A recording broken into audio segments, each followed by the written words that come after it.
boa tarde. Eu tô aqui com a Filco.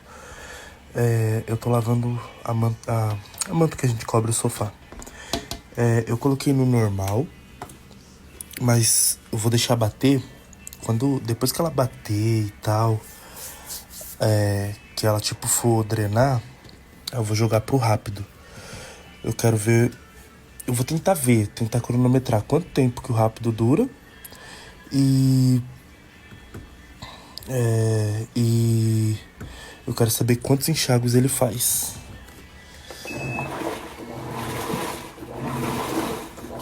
Ah, tá no extra baixo, viu? Ainda é muita água pra essa manta.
Eu quero ver. Olha o que ela fez. Ó. Já coloquei no rápido. Ela bateu acho que uns 5 minutos, menos. Eu quero ver como é que ela vai centrifugar isso daqui. Eu desliguei o vídeo, ela começou. Gente, não sacudiu nada, viu? Ó, mas também ficou tudo espalhadinho.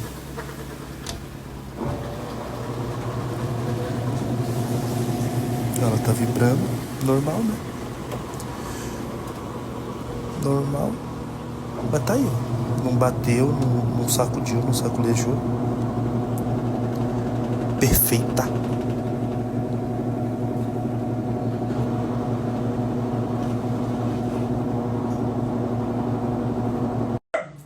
Ei, chega. Vai, passa pra dentro.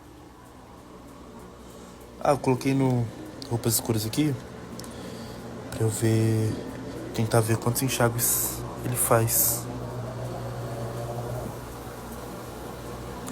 Aí no caso,